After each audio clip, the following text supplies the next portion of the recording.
ভকতৰ সংগলে বুলি ঘৰৰ পৰা আপুনি যিমান খোজ সাধুৰ সংগলে আগবঢ়াব, ভকতৰ সংগলে আগবঢ়াব, বিষ্ণু পুৰাণত কৈছে প্ৰত্যেকটো খোজতে একোটা একোটা অশ্বমেধ যজ্ঞৰ ফল পায়।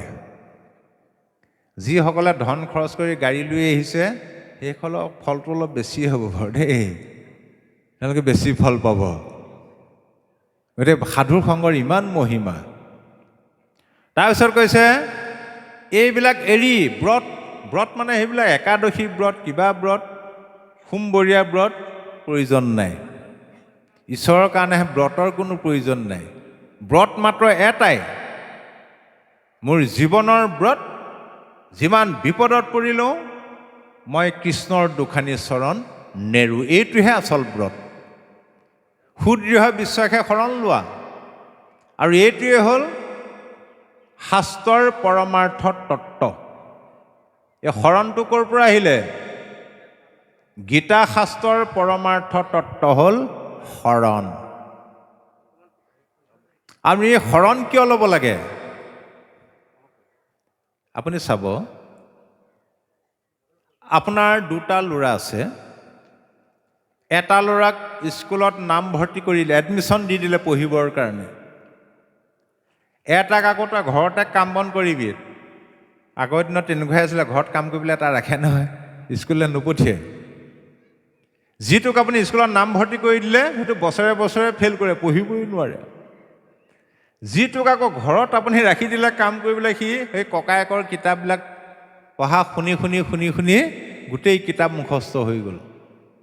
ককায়েকে পৰীক্ষা দি যিখন প্ৰশ্ন কাকত আনে, ঘৰত থকাটোহে টপ টপকৈ উত্তৰ কৰি দিব পাৰে।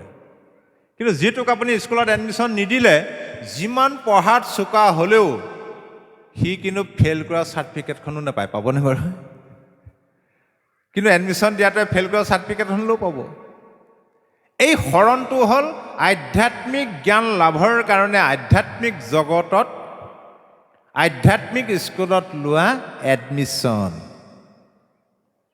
যেনেদৰে এতিয়া খেতি কৰিব নহয়, খেতি দিন আহি আছে, কঠীয়াটো নহ'লে খেতি কৰিব পাৰিব জানো?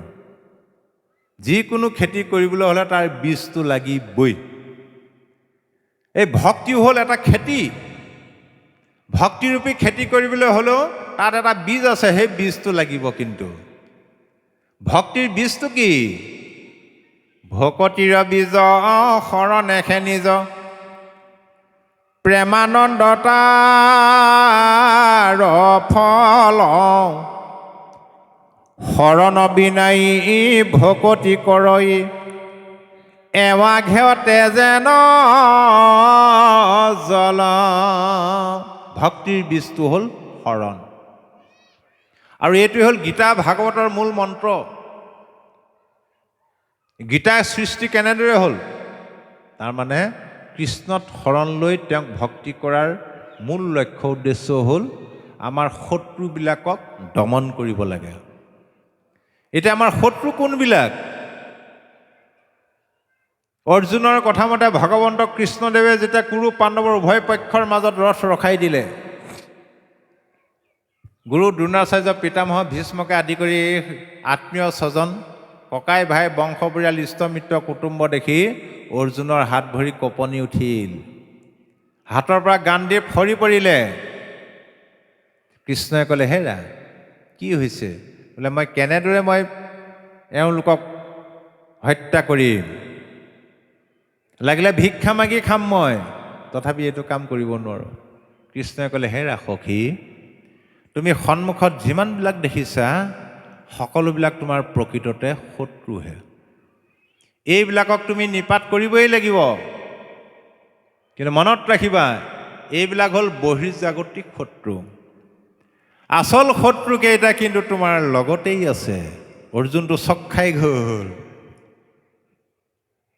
ৰাম অজিত ইন্দ্ৰিয় যাৰ বিষয়ত বুদ্ধি, আচুক সকামী নিষ্কামীৰো নাহি সিদ্ধি। আচল শত্ৰুকেইটা হ'ল তোমাৰ আভ্যন্তৰীণ শত্ৰু। কোনকেইটা? মনসহিত ইন্দ্ৰিয়বিলাক। যিবিলাকে ইন্দ্ৰিয়ৰ বহিৰ্মুখী প্ৰবৃত্তিবিলাক আত্মামুখী কৰিব পৰা নাই, সকামীবিলাকতো বাদ দিয়া, নিষ্কামীবিলাকেও সাধনাত সিদ্ধি লাভ কৰিব নোৱাৰে। তেতিয়া অৰ্জুনে কথাটো ভবাই নাছিলে, কল্পনাও কৰা নাছিলে। তেতিয়া অৰ্জুনৰ মনত অসন্তোষ আহি গ'ল। ঐ হেন শুনি অসন্তোষ কৰন্ত অৰ্জুন, ইন্দ্ৰিয়ক বশ্য কৰি বাক পাৰে কোন। হে সখী, কি অসম্ভৱ কথা কৈছা, ইন্দ্ৰিয়কনো কোনোবাই বশ্য কৰিব পাৰে নে? হয়তো আমি জীয়াই থাকিবলৈহে খাব লাগে। এই পেটটো ভৰাবৰ কাৰণে জিভাখনকে চাওকচোন বাৰু, কিমান জুতি বুদ্ধিলে চেলেকিবলৈও লাগিব, চুবাবলৈও লাগিব, চকু পানী ওলাই যাবগৈ নহয়। তথাপি মনটো আমাৰ এনে চঞ্চল, তাতে আকৌ দশইন্দ্ৰিয় লগ পালে, ভাবকচোন বাৰু। এনে মন চঞ্চল ইন্দ্ৰিয় পাইলে সংগ, যেন নাতি নিৰবিহা বুঢ়ী কৰে ৰংগ। আমাৰ মনটো এনে চঞ্চল, তাতে আকৌ দশইন্দ্ৰিয় লগ পালে, এনেই বুঢ়ী নাচনী বোলে তাতে নাতিনীয়েকৰ বিয়া। ঐ অৰ্জুনে বুলন্ত শুনি উকজ দুপতি, মনক জিনিবে পাৰে কাহাৰ শকতি। হে সখী, কাৰ শক্তি আছে মনক জয় কৰিব পাৰে? হে ৰামকৃষ্ণে বোলে সখী তুমি নকৰিবা ভয়, অভ্যাসতে ইন্দ্ৰিয় বশ্য আপুনি হয়। হেৰা সখী, ভয় নকৰিবা, অভ্যাস কৰা। অভ্যাস কৰোঁতে কৰোঁতে কৰোঁতে মনৰ সহিত ইন্দ্ৰিয়বিলাক নিজে নিজে বশ্য হৈ গুচি যাব। এতিয়া আমি অভ্যাস কেনেদৰে কৰিম? কৰ্ম মাৰ্গৰ কথা ক'লে, সকাম কৰ্ম, নিষ্কাম কৰ্ম এইবিলাক ক'লে। জ্ঞান মাৰ্গৰ কথা ক'লে, তুমি নিৰ্জন স্থানলৈ গুচি যোৱা, গছৰ তলত বহি নাসিকাৰ অগ্ৰত দৃষ্টি থৈ এই নিৰ্গুণ নিৰাকাৰ ব্ৰহ্মক চিন্তা কৰা। কিন্তু মনত ৰাখিবা হে সখী, জ্ঞান মাৰ্গ, কৰ্ম মাৰ্গ একেবাৰে দুষ্কৰ, অসম্ভৱ। তাৰপিছত ভক্তি মাৰ্গৰ কথা ক'লে দ্বাদশ অধ্যায়ৰ পৰা। শেহত কি ক'লে? হে সখী, তোমাক মই কৰ্ম মাৰ্গৰ বিষয়ে ক'লোঁ, জ্ঞান মাৰ্গৰ বিষয়ে ক'লোঁ, ভক্তি মাৰ্গৰ বিষয়ে ক'লোঁ। আৰু এই তিনিটা মাৰ্গৰ ভিতৰত একেবাৰে সহজ সৰল মাৰ্গটোৱেই হ'ল ভক্তি মাৰ্গ। সেইটোৱে মোৰ সন্মত। গতিকে তুমি কিবা এটা কৰা, এতিয়া যিটোকে পচন্দ সেইটোকে কৰা। অৰ্জুনৰ মন খেলি মেলি, কি কৰোঁ কি নকৰোঁ, কি কৰোঁ কি নকৰোঁ। অন্তৰ্যামী ভগৱন্ত কৃষ্ণদেৱ অৰ্জুনৰ মনৰ ভাৱ বুজি পাই ক'লে, হে সখী, তোমাক মই ইমান তন্নকৈ বিতংকৈ কোৱাৰ পিছতো তুমি সিদ্ধান্তলৈ আহিব পৰা নাই। তেতিয়াহ'লে তুমি এটা কামকে কৰি পেলোৱা। বোলে কি কৰোঁ? একোৱে কৰিব নালাগে, মাত্ৰ তোমাৰ সেই খেলি মেলি লাগি থকা মনটো তুমি মোৰ চৰণত অৰ্পণ কৰি দিয়া। মোতে মাত্ৰ সদা দিয়া মন মোৰ ভক্ত হোৱা সৰ্বক্ষণ, মোকে পূজা মাত্ৰ মোকে কৰা নমস্কাৰ,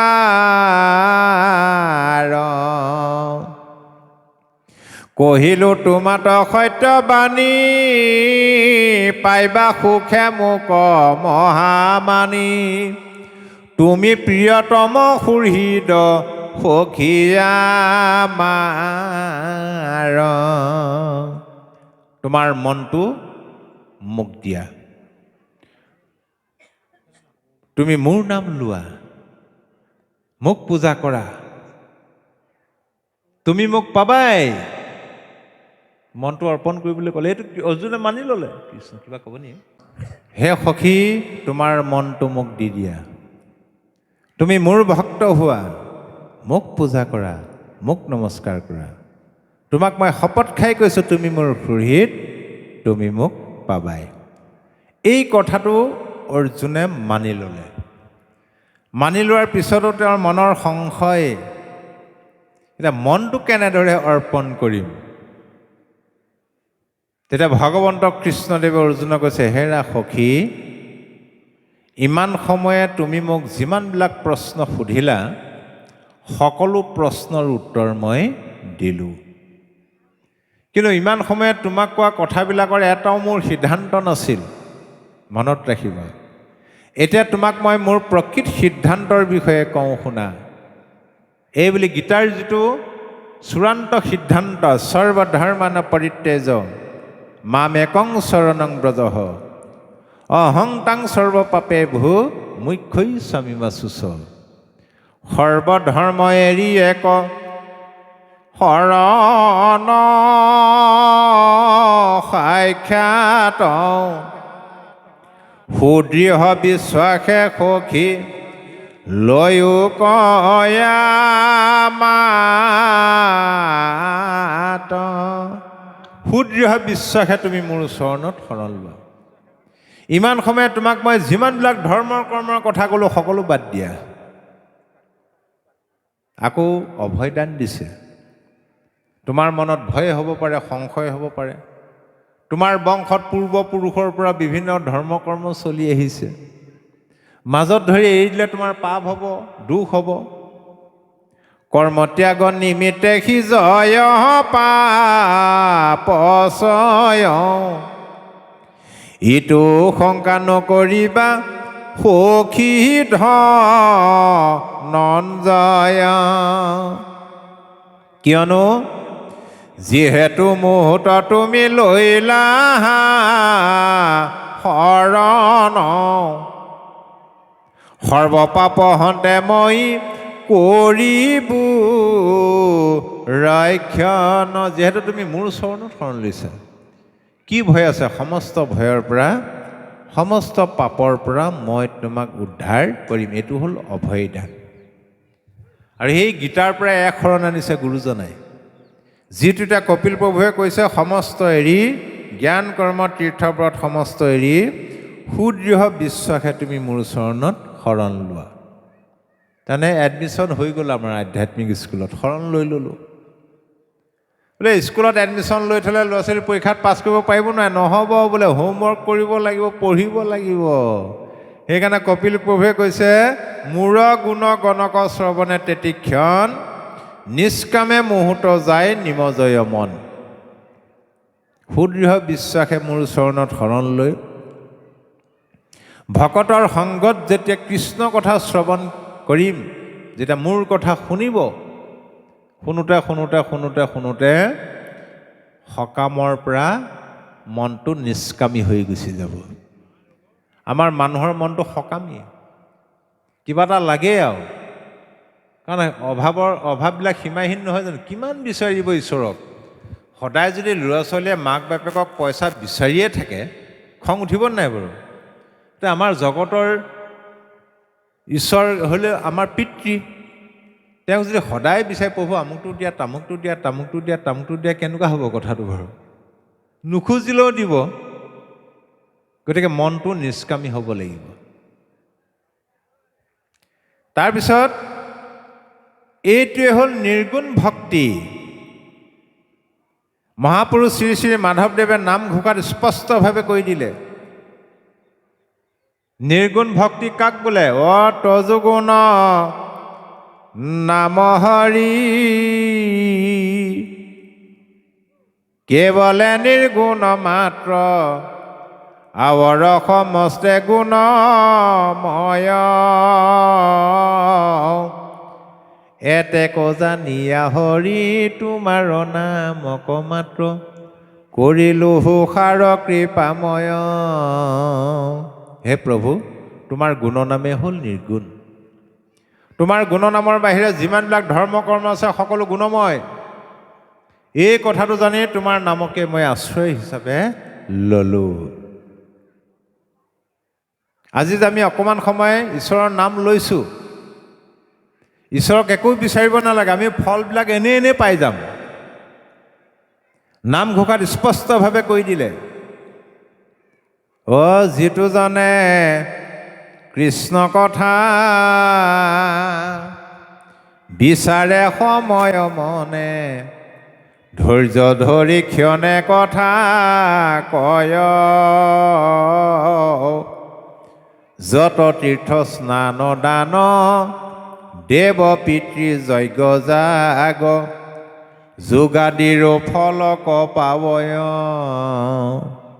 যি লোকে কৃষ্ণ কথা শুনিবলৈ মাজে মাজে বিচাৰে, অকণমান সুবিধাটো পালে ধৈৰ্য ধৰি শুনি থাকে। আজি আপোনালোকে ধৈৰ্য ধৰি শুনি থকা নাই জানো? কেইটা বজাত আহিলে? ব্যাখ্যাকাৰ আহি পোৱাহি নাই, বহুতৰ খঙো উঠিছে, ইমান দিনতে ক'লোঁ কেলৈ ইমান দেৰি কৰিছে। এতিয়া আমিহে জানিছোঁ কেলৈ দেৰি হৈছে, বুজি পাইছেনে? আজি দুদিনমান মানে বিচনা দেখিবলৈ পোৱা নাই। আজিয়ে আহি পেলাই কোঁৱৰ বাপৰ বিচনাখনতে অকণমান বাগৰ মাৰিলোঁ, তাকো ফোনৰ উপৰি ফোন, টোপনি পূৰ নহ'লেই। দিনত হ'লে কঠত বহোঁ, ৰাতি হ'লে নাইট ছুপাৰৰ চিটত, ভাগৰ দূৰ নহয় বাৰু। যি কি নহওক,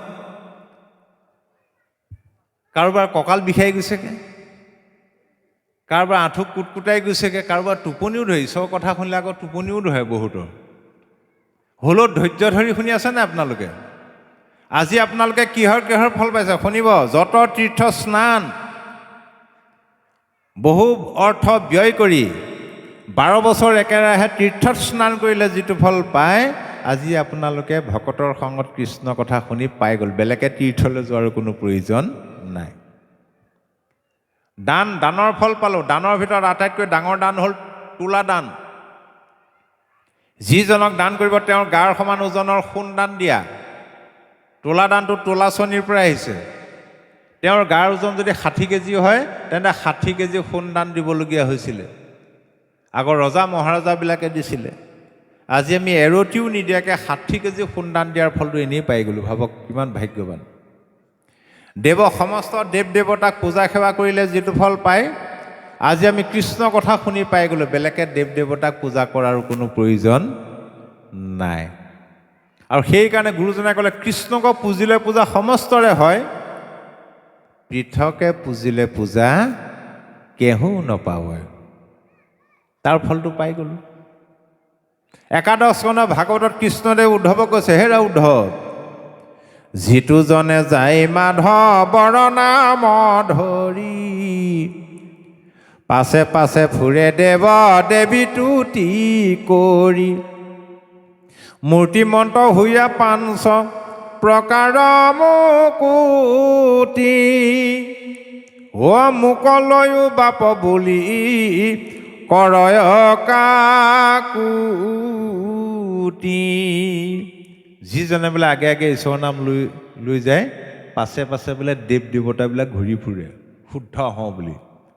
তাৰো পাছে পাছে 5 প্ৰকাৰ মুক্তিয়ে 5টা মূৰ্তি ধৰি, ইটোৱে বোলে মোক লওক, সিটোৱে বোলে মোক লওক, সিটোৱে বোলে মোক লওক। যিটো বস্তু আপোনাৰ পাছে পাছে আহি থাকে, পাছলৈ ঘূৰি চোৱাৰ কি প্ৰয়োজন আছে? বছৰে বছৰে পিতৃ মৃত্যু হোৱা তাৰিখত আমাৰ সমাজত বিভিন্ন প্ৰথা চলি আছে। কিছুমানে পিতৃ মৃত্যু হোৱা তাৰিখত নাম এষাৰ পাতে, কিছুমানে সামৰ্থ্য অনুসৰি ভকত কেইজনমান আনি ভাগৱত এগাধাই পাঠ পঢ়ুৱায়, কিছুমানে আকৌ পিণ্ড আদি দিয়ে, কিছুমানে শ্ৰাদ্ধ পাতে। ভাগে ভাগে পাতোঁ নাপাতোঁ আমি। সেই নিৰ্দিষ্ট পিতৃৰ মৃত্যু হোৱা তাৰিখত সেইবিলাক অনুষ্ঠান পাতি যিটো ফল পায়, আজি আমি কৃষ্ণ কথা শুনি তাতকৈ বেছিহে ফলটো পাই গ'লোঁ। আকৌ নিৰ্দিষ্ট তাৰিখতো পতাৰ কোনো প্ৰয়োজন নাই। কিয় নাই? গীতাত কৈলে, হেৰা সখী, জীৱৰ মৃত্যু নাই, মনত ৰাখিবা। যি লোকে কয় মানুহটো মৰিল বা জীৱটো মৰিল বুলি, সেইটো একেবাৰে মিছা কথা। নুশুনিবা তুমি। জীৱৰ মৰণ কহে যিটো জন, সেহি মিছা মহাভাগ কৰ্মৰ সংস্কাৰে পুনু দেহ ধৰে পূৰ্ব দেহ কৰে ত্যাগ।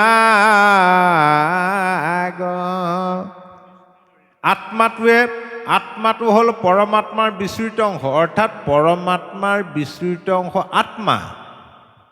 সি যেতিয়া দেহ এটা লৈ থাকিব জীৱ ৰূপটো পায়। আজি আমি কি জীৱ? বোলে মনুষ্য জীৱ ৰূপটো পালোঁ।